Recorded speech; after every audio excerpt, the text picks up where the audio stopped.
Bonjour à tous et à toutes, c'est DJMB. Aujourd'hui on se retrouve pour une présentation de mon évolution de 2010 à maintenant, c'est-à-dire en 2020. Donc il y a beaucoup de changements.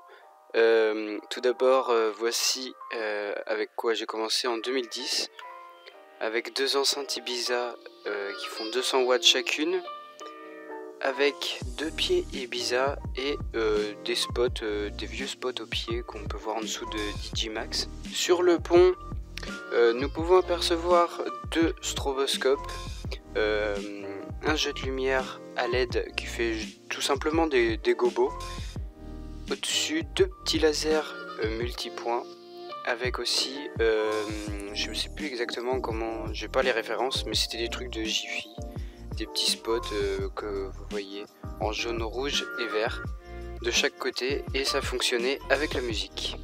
Ensuite, j'avais un petit parallèle pareil que j'ai acheté chez Jiffy, j'ai pas la référence, et aussi la machine à fumer qui vient de chez Jiffy qui fait 200 watts. J'ai acheté une double platine CD Gemini avec une petite table de mixage Ibiza, la DJ21 USB, une table de mixage American Audio, j'ai pas la référence exactement. Ensuite, j'ai commencé par des petites soirées. J'ai acheté un mini derby que vous pouvez voir sur la structure en T de chez Cloud. J'ai commencé par des petites soirées afin de gagner un petit peu d'argent pour investir dans la sono. Ensuite, j'ai acheté à la place des deux petites tables de mixage, une plus grosse, une platine Ibiza que je vais vous présenter juste après. J'ai acheté aussi un dispatching Ibiza pour mes jeux de lumière, c'est un 8 canaux. J'ai investi dans un pont Ibiza que j'avais acheté à l'époque sur Amazon. J'ai acheté aussi un jeu de lumière, le Beams, je ne sais plus, je crois que c'est un 80 LED. Celui qui est sur la rampe. Ensuite, donc les jeux de lumière c'est toujours les mêmes, les deux lasers multipoints, le mini derby au centre, en bas à droite un jeu de lumière à LED qui fait des gobos, le 80 LED tout à gauche, et en haut le para LED de chez Jiffy. Là on voit mieux sur l'image la platine que j'ai acheté, la Ibiza, la DJ M95 USB Rec. Franchement, j'ai jamais eu de problème avec. Je l'ai eu pendant un bon bout de temps, je crois, pendant 8 ans. Ouais, c'est ça, j'ai dû la garder pendant 7 ans. Voilà le petit rendu après chaque prestation quand je montais ça chez moi. Le petit rendu dans le noir qui était vraiment stylé. Ensuite j'ai acheté, parce que j'avais un ancien ampli de mon père, un JVC, que j'ai même plus la référence exacte. J'ai acheté un ampli Ibiza, l'ampli c'était un 300, voilà, avec les petites enceintes.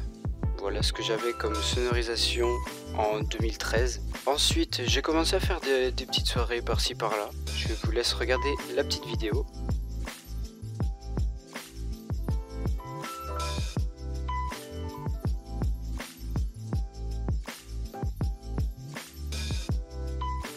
J'ai investi ensuite dans un contrôleur Stanton, le SCS 4DJ, qui est un très bon contrôleur. Je connaissais pas du tout cette marque et c'est ma prof de musique qui me l'a vendu. Franchement, pour commencer, le contrôleur est pas si mal que ça. Voilà, petite photo chez moi aussi, pareil, avec quand j'ai reçu la platine Stanton. J'ai acheté un double scan Apollo de chez JB System, ce qui fait un bon petit rendu. Un nouveau laser aussi de chez Cloud qu'on voit à gauche, et en haut le laser multipoint. Ça fait des rendus pas si mal que ça. Je vous laisse regarder la petite vidéo.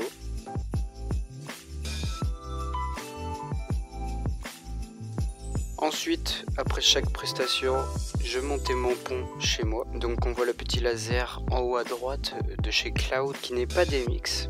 J'avais que le para-LED que l'on voit en bas à droite, que je vais vous présenter juste après. J'ai acheté aussi à gauche un stroboscope de 150 watts de chez Ibiza. Voici donc le para-LED qui n'a pas de marque malheureusement. Je vous laisse regarder la petite vidéo du rendu que j'avais donc en 2015.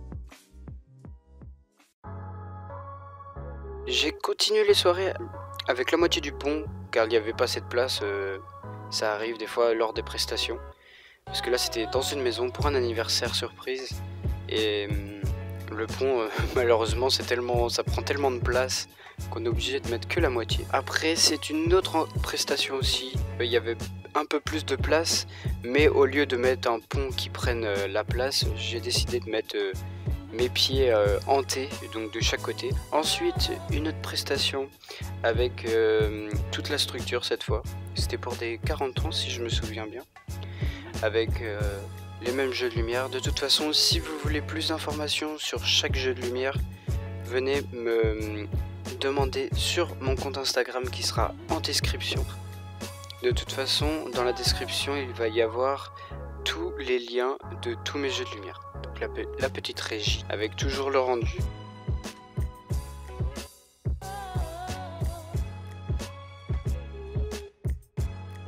Ensuite, en 2016, j'ai investi dans un nouveau système son, donc le Ibiza, le Cube 1512, avec un caisson. Malheureusement, voilà, je pensais que en achetant un système son plus performant de la marque Ibiza, je pensais que j'allais être surpris. Bien sûr, j'avais plus de puissance, mais niveau son, c'était pas non plus très propre. Donc voilà ce que ça donne en taille réelle. Les satellites sont pas non plus dégueulasses. C'est le caisson de basse en fait chez Ibiza qui est vraiment...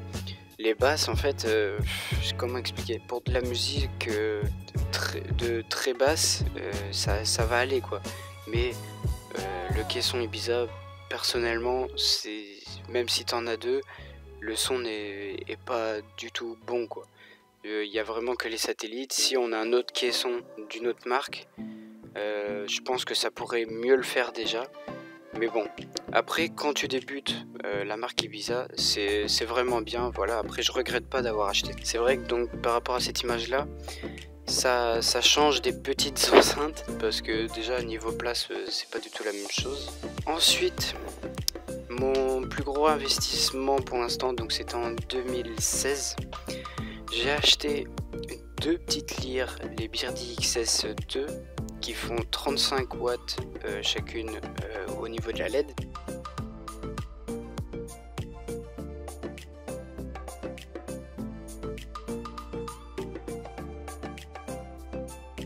Sur prestation, voilà la petite image. Le 35 watts, c'est puissant. Je les ai toujours d'ailleurs. Je m'en sers toujours et franchement elles font le taf. J'ai acheté un nouveau laser, le Digilaz Performance 150 RGY, qui est un très bon laser que j'ai toujours maintenant. Le seul problème, c'est ce que je trouve dommage, c'est la diode, il faut la faire chauffer. Moi ce laser là, il faut le laisser à peu près peut-être une demi-heure allumé et chauffé pour que il fasse des belles formes en fait. Parce que la diode, le laser n'est pas non plus à sa puissance maximale au tout début. Il faut vraiment le faire chauffer. Ensuite, j'ai acheté une machine à fumer, la Antari F80Z qui fait 800 watts, que j'ai toujours maintenant, qui me suffit largement d'ailleurs. Une table DMX Nichols. Ensuite, voilà ce que ça donne sur ma première prestation. Avec le laser et les lyres. Et les paralèdes ne viennent pas tout de suite, je les avais pas achetés encore en 2016. Cette photo d'ailleurs du montage, c'était pour passer à l'année 2017, donc le jour de l'an. Petite vidéo pour voir à peu près les jeux lumière de plus près.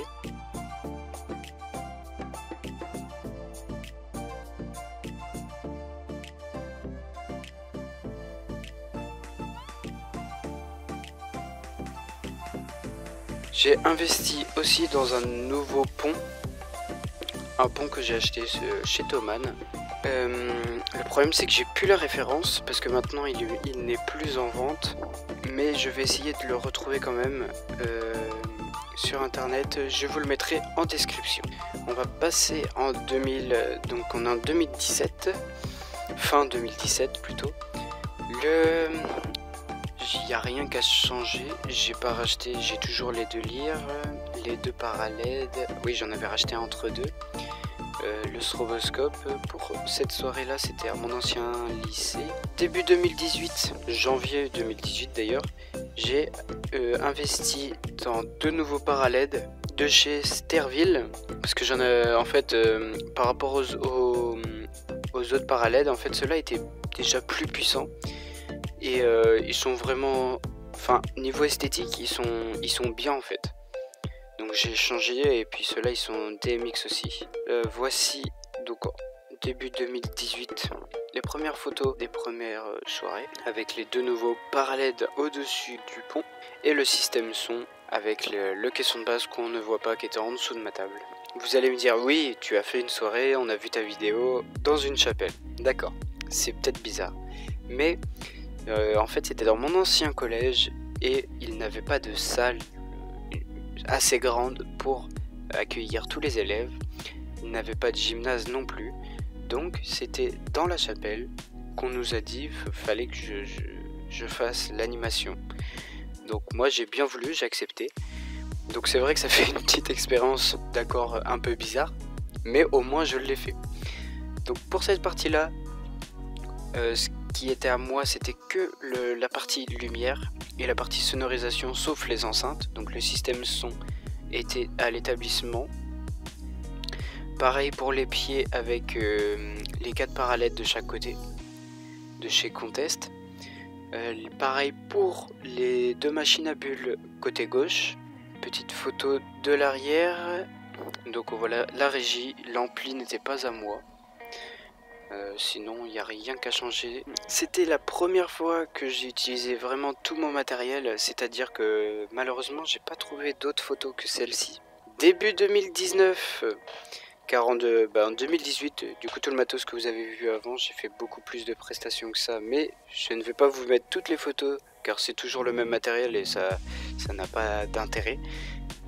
Donc début 2019, j'ai acheté 2 enceintes JBL, les Eon 615, car j'hésitais avec les enceintes JBL et Eon 612, mais vu que j'avais pas de caisson, j'avais pas de caisson à part le Ibiza et tout, j'ai revendu les enceintes Ibiza et du coup j'ai acheté ces 2 là, car je n'ai pas de caisson. Donc on m'a dit que les 612, le boomer était beaucoup plus petit et sur les 615 les boomers étaient plus gros, donc qui veut dire que les 615 avaient plus de basses. Donc j'avoue, en magasin j'ai vu la différence et franchement ça change beaucoup.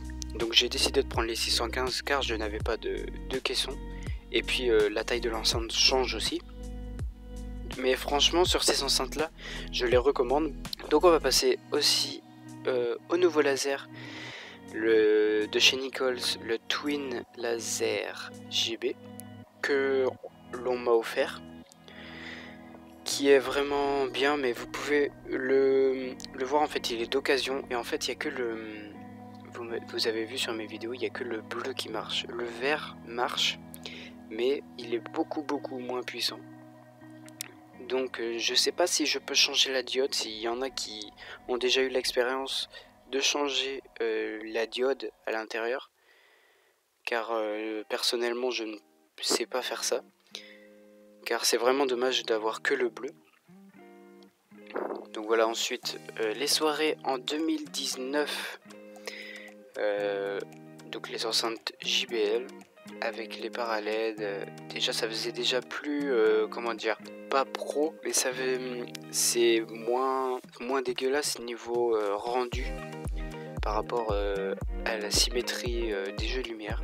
Donc déjà les 2 para-LED en haut c'est nickel, les 2 lyres, les 2 lasers malheureusement c'est pas les mêmes, et un mini derby au centre. Après je pense, dites-moi dans les commentaires, mais je pense que c'était pas mal pour 2019 quoi. Voilà, plusieurs photos sur le côté.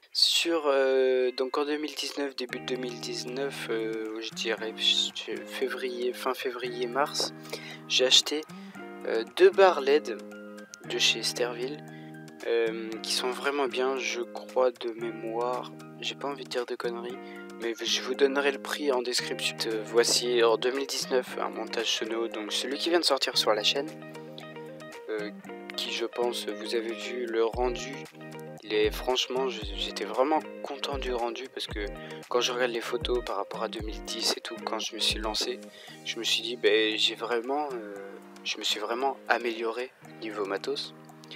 Voilà, encore une autre photo avec les barres à LED que j'ai pas mis sur la structure, mais sur les enceintes, ce qui fait un petit style aussi. Voilà, la dernière prestation que j'ai fait sur scène. Voilà, avec les enceintes et les barres à LED. Puis malheureusement, cette prestation, toutes mes prestations sont annulées à cause du confinement. Voilà. Bon, après, c'est mieux pour chacun de rester chez soi. Sinon, après, en attendant, pendant le confinement, donc j'ai revendu toute ma sonorisation et j'ai racheté cette merveille, ce contrôleur de chez Denon, la MCX 8000. Franchement, de passer de je sais pas, une double platine CDA avec une table de mixage Ibiza, avec aussi un contrôleur de chez Stanton et tout, à ça, franchement, au départ j'ai vraiment eu du mal, mais maintenant ça va. J'ai mis 2-3 mois là, puisque je l'ai eu début 2020. Donc voilà, j'en suis vraiment content de ce contrôleur. Je vais essayer de faire une petite vidéo dessus, mais je suis pas un expert. Après, ce serait juste pour vous la montrer. Donc je l'ai acheté avec le rack. Je l'avais acheté au Black Friday, si je me souviens bien. Mais j'ai mis un petit peu de temps à la recevoir.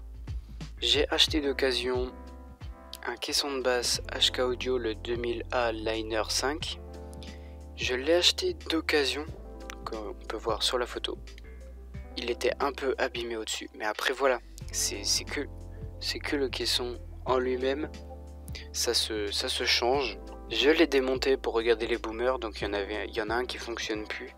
J'attends de nouveaux boomers qui vont bientôt arriver. Donc c'est des boomers de 31 cm, 250 watts le boomer. Ça pèse je crois 5 kg le boomer, 5 kg. Donc je l'ai mis dehors ce caisson. Je l'ai poncé, je l'ai repeint, je l'ai vraiment retapé, j'ai mis de la mousse pour pas que les vibrations se fassent ressentir, que ça fasse du bruit sur la caisse. Et voici le résultat, je suis content de l'avoir rénové comme ça. J'ai dernièrement acheté un pare-vent qui va faire beaucoup plus propre devant ma sono. J'ai vendu ma petite table DMX pour acheter un boîtier DMX, le dernier DASLite. Le dernier logiciel, je sais plus exactement parce que je connais pas trop dans le milieu DMX, mais il est vraiment très très bien sur PC. J'ai fait une prestation dernièrement, juste avant le confinement d'ailleurs, où le montage sono n'est pas sorti, car je suis en train justement de vous le préparer. Un montage sono 19 sortira dans 2 semaines à peu près. Sinon ce boîtier là, franchement ça change la vie par rapport pour les programmations.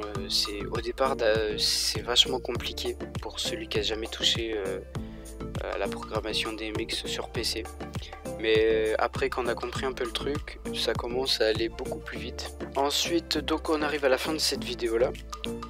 Donc par rapport à 2010, merci de me dire dans les commentaires ce que vous avez pas aimé ou ce que vous avez aimé par rapport à la vidéo, et si mon évolution est bien ou si vous aurez fait mieux que moi. Après je sais, voilà, quand j'étais plus jeune je savais pas ce qu'était le DMX, donc j'ai acheté beaucoup de jeux lumière qui n'étaient pas DMX, ce qui est une faute qui n'est pas grave, mais par rapport à ça j'étais obligé de tout revendre pour acheter des nouveaux jeux de lumière, alors que si j'avais acheté des jeux de lumière DMX dès le départ, j'aurais pu économiser de l'argent. Voilà, j'espère que cette vidéo vous aura plu. N'hésitez pas à liker la vidéo, de commenter, de partager et de t'abonner si c'est pas fait. Et d'activer aussi la cloche pour ne pas manquer de vidéos. Et n'oubliez pas que sûrement dans 2 semaines ou 3 semaines, le montage sono 19 sortira avec tout le nouveau matériel, sauf le caisson de basse, car la salle était vachement petite, donc les enceintes servaient amplement. Merci d'avoir regardé cette vidéo, ciao!